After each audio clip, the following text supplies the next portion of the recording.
These are players we're not starting in week 2 for fantasy. Terry McLaurin and Jahan Dotson are going to be at the top of this list. When you look at last week's production from the Washington Commanders, Curtis Samuel, he had a carry for 6 yards, but he also had 5 receptions for 54 yards, so he had 11 points. Jahan Dotson had 9. Terry McLaurin had 5, and Logan Thomas had 8. So you're talking about Curtis Samuel and Logan Thomas pretty much number one outscoring Terry McLaurin, but almost outscoring Jahan Dotson as well. Look, Eric Bieniemy is going to spread the ball around just like he did at Kansas City post Tyreek Hill. That's a very concerning thing for fantasy football. We were already out on that running back room, but now when you're looking at that wide receiver room, we're going to have to keep an eye on that from week to week. Look, small sample size, we know, but at least short term, we're a little bit scared to start them this week. They only managed to score 2 touchdowns last week against objectively the worst defense in the entire league. So that's also kind of an indication that maybe this offense isn't going to be as good as we thought it was. We expect Dotson and Terry to be solid starts as the season progresses. So this is more of a this week thing. But until they show that, and until Terry McLaurin's at full health, and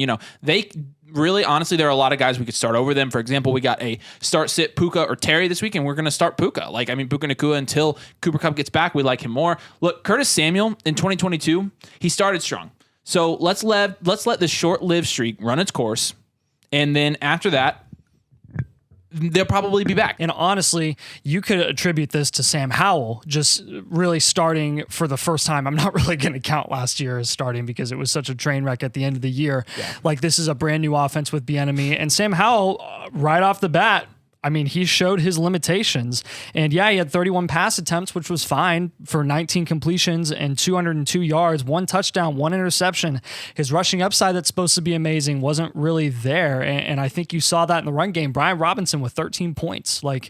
Good for him. I think you're going to see, especially early in the season, that they're going to lean on their run game a lot. And if they do pass the ball consistently, it's probably going to be the shorter passes to Curtis Samuel, to Logan Thomas, even Antonio Gibson. So yeah, you're seeing the same thing with a lot of these other quarterbacks that struggle. Justin Fields, Anthony Richardson, Desmond Ridder, all passing to their running backs a lot in week 1. Yes. Yeah, absolutely. It's the name of the game for inexperienced quarterbacks. Let's talk about the Falcons duo real quick. I'll let you start with one of them, and I'll let you take the other one. But yeah, they kind of go hand in hand here, and that's the issue is Desmond Ridder just did not spread the ball around at all. He had 18 attempts, and of those 18 attempts, half of them were to his running backs. Bijan Robinson had 6 receptions. Tyler Algier had 3, and that's not who we're talking about here. We're talking about Drake London and Kyle Pitts, and at this point, for this foreseeable future, they're just unstartable until they prove otherwise. Kyle Pitts this last week, as elite as he was as a prospect, we all remember it, 2 for 3. 44 yards, so he was able to do something with those receptions. He got 6 or 8 points in. But Tyler Algier had just as many targets. Matt Collins out-targeted Kyle Pitts in this offense. And the way it's looking is just Desmond Ridder, they do not trust him to spread the ball around, and that's not going to be the way they run their offense. They were doing just fine. They ended up winning the game, running the game through their rushing. And I don't see that changing anytime soon. That is just so shocking. No way. Arthur Smith offense would focus on the run game primarily. Yeah. And this is, we talked about this in our fantasy playbook video yesterday, is this guy is with Tyler Algier, we missed on him. We really did. We were not pounding the table for Tyler Algier. We spoke highly of him and said he could do something, but it wasn't enough where we were drafting him everywhere and drafting him higher than where he was going at ADP. And I don't want to overreact yet because there's a lot of football left. It's only week 1, but Algier held his own.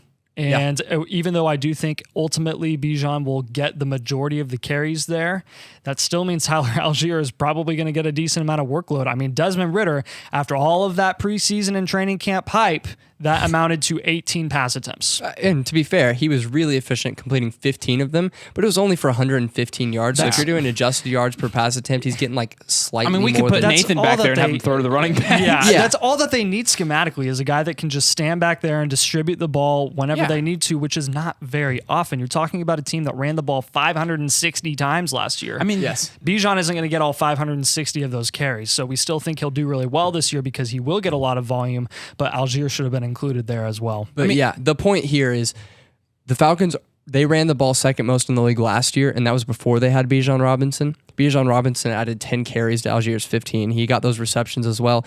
And the problem here is, you look at Drake London and Kyle Pitts, who aren't running backs. they're just not getting any work. I mean, Drake London, there's not near one the volume. reception. I mean, one target, no receptions. Yeah, and honestly, this segment could be just as much start Algier and Bijan as it is sit London and Pitts, because, I mean, absolutely nothing is certain again from week 1. But if I'm panicking about anything already, it's got to be the Falcons receivers. And look, like, this is not something that we're going to move forward with the rest of the season and say that you shouldn't start them the rest of the season. No, There's absolutely a not at world all. next week where Drake London comes out and has 13 points. Yes. And so when we're talking about, this is just very short term, and we need to see them prove it. Until then, it's just too risky, in my opinion. But this is also a case of, like, I don't think the GM and the coach are on the same page here. Like, I mean, they're taking these offensive weapons, and they take Drake London, they take Kyle Pitts as lottery picks, and not only are they not, producing, like, they're not even really getting a lot of opportunity to produce, which, why even waste your time? I mean, I would feel better if they ended up starting Taylor Heineke at quarterback, which I think I think that's a legit possibility at this point. So part of me wonders if they just assumed that they were going to get a top 3 pick last year because they moved on from Matt Ryan. They were going to have to start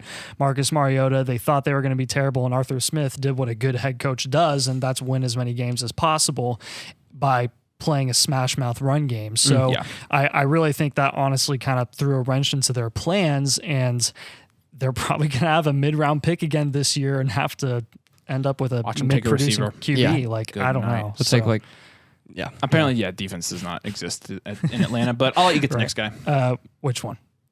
I'll take Jordan Love. Okay. If I thought you were taking Love. Yeah, so I'll go with Jordan Love here. This is just for week 2, okay? So I really think in fantasy, all of us liked Jordan Love as a pick at price, way more than honestly any of us expected to like Jordan Love. True. But he kind of grew on us as the offseason went on, and he really showed that his first week as a full-time starter in the NFL for the Green Bay Packers, replacing Aaron Rodgers, playing, yes, the Bears defense, and the Bears defense is just so bad. It's horrible. Jordan Love went 15 for 27, 245 yards, and 3 touchdowns, 2 of which went to Romeo Doubs, which is really exciting to see, but that was because Christian Watson was injured most likely, and 3 carries for 12 yards. There's not a bunch of rushing upside that you're really going to see from Jordan Love. This is primarily as a passer, and now you're going into week 2, and you're looking at them playing the Falcons.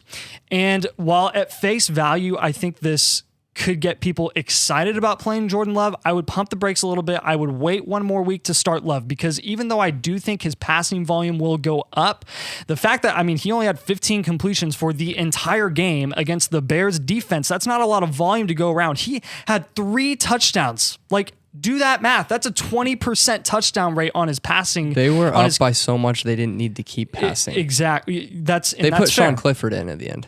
Yeah, at the very end. But look, with Jordan Love, I'm really excited about what Jordan Love can do.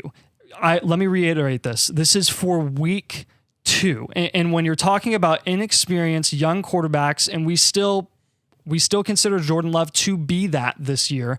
Look at what Bryce Young did against the Falcons week 1. He got completely shut down, and that was with like 38 pass attempts, and he couldn't do crap. Their receiving core is worse than Green Bay's, that's for sure. But when you're looking at the Falcons, they want to slow the pace of play down. They want to run the ball. They just showed that. They ran the ball 25 times between Bijan Robinson and Tyler Algier. I would bet that the Falcons are going to want to own the time of possession in that game and keep Green Bay from being as pass happy as they probably want to be, especially if Aaron Jones is going to be hurt. Maybe they'll even want to take more shots downfield. I really don't know. But it also depends on Christian Watson. If Christian Watson plays, I might be a little bit more excited about Jordan Love going into this week because of maybe him taking shots downfield, but even then, I still have my questions. I really do. When you're looking at a guy who showcased limited passing volume overall, again week 1 with Jordan Love and little to no rushing upside, there are 12 quarterbacks in the NFL in week 2 at least that I prefer starting over Jordan Love, and that's all I have to say about that. You guys can push back. You're completely welcome to, because I know you guys disagree, but that's kind of my thoughts. Yeah, I'm personally not in a place where I'm going to say do not start Jordan Love. I don't think he's in that tier. I think he's, for me, kind of moving forward based on the weapons group alone in Green Bay. He's in I feel comfortable starting him any week. And this could age horribly, and by week 4, we're like, oh, Jordan Love might be horrible. But, we're looking at Romeo Doubs, who's proving to be good. Christian Watson last year, an elite deep threat. He has Aaron Jones. We all know how good he is. So, like, I think any given week, Jordan Love, he threw for 3 touchdowns week one, and 2 of those were like legit passing touchdowns. Like, he looked solid. And and to push back a little bit on the Christian Watson thing, like, I don't think Romeo Doubs caught those because Christian Watson was out. Christian Watson's probably not going to be their biggest red zone threat, but I think Romeo Doubs, like, I think that's his biggest I was talking strength. about deep threat specifically. Oh yeah, as a deep threat, absolutely. Because one of the touchdowns that Doubs had was a deep ball. Okay, then in that case, I would say Christian Watson could take that away from Doubs. But you saw the fade, I think that's something they'll do with Doubs all season. But I don't think I'm not going to avoid starting Jordan Love. If I have someone who I can start better than him, then yeah. But it depends on, you'll see our quarterback rankings when they come out. Who do we consider better than them? And I think there's not really that many guys. I mean, for me, he's probably around like 13, 14 this week. Yeah, absolutely. All right, I'll let you take the last guy here. Yeah. Speaking of the Bears, we have Roschon Johnson. Roschon Johnson this last week he looked really good. I mean, even the announcers in the game, announcers, their job is to like glaze over. It's to announce. Yeah. But they were talking about how much better he looked really than everyone else on the team. Like, how long is it going to be until this guy takes over the main role in the backfield? Roschon Johnson looked really good. He had 5 carries, 20 yards. With, as all of you Bears fans are going to tell us, the Bears O-line isn't that good. Khalil Herbert, 9 carries for 27 yards, so that's 3 yards per carry. What happened to Khalil Herbert's league-leading yards per carry, guys? It went not a backup down? anymore. No. What about Alexander Madison? Yeah. Oh. Right. But not taking Doubs there. Really, the biggest thing for Roschon here was his six receptions on 7 targets. He had 35 yards with that. The thing we want to note here is, if you watch the game, the Packers they were dominating. They were ahead by so much at that point. It was garbage time. It was garbage time production. 5 of his targets and 2 of those rushes. So 7 of his carries out of the 12, 7 of his 12 carries came in the fourth quarter in the garbage time when they're already down by a lot. He also got a touchdown in that time as well. So really, out of his 17.5 fantasy points, a large amount of that came in the fourth quarter. Literally 13 to 14 of that. And you could argue that he was getting those touches later in the game because he looked better than the 2 other running backs. And we do think he's better than those other 2. But let's wait another week at least. Let's see how he does next week. See if he continues to lead this committee backfield and if he starts to take over. But for now, we're going to be a little bit hesitant with Roschon. I do want to add one more real quick. It won't take me long. Yeah, that's fine. Yes, I agree with this. Cam Akers, I think, is an absolute do not start next week. When you're looking at Cam Akers last week, he got 35% snap share. He did have the most rushing attempts, okay? He had 22 attempts. He legitimately had 29 yards on 22 attempts. Like, he is horribly inefficient as a running back. But listen, we knew this. We knew this. And Kyron Williams, you saw Kyron Williams getting the money carries. These are the carries in the red zone. These are the goal line carries. That's why Kyron Williams outscored him in fantasy. So I don't think that's going to stop. I'm not starting Kyron Williams either, though.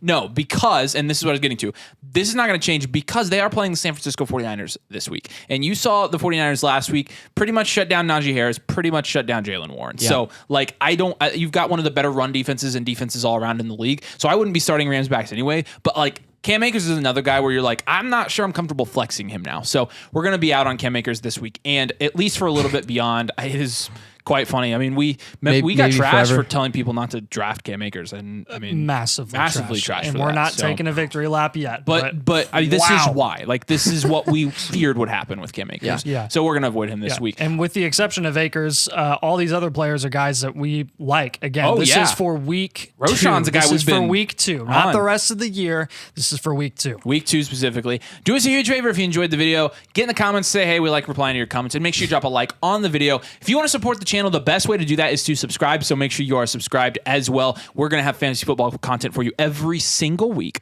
almost every single day throughout the season, so you're going to want to get it before your league mates do. Head over to flockfantasy.com/domain if you'd like to join our community. You get in our Discord. That's where people ask us their trade and start-sit questions every single day. You get not only our input, but input from people in our community. You also get all of our rankings, our articles. You get and listener leagues with us next year. There's a ton of benefits, and you get all the content from Flock, FSE, and more. So make sure you're heading over there to flockfantasy.com using code DOMAIN. You get 30% off with code DOMAIN. We appreciate you guys watching. Thanks for joining us. We'll see you later.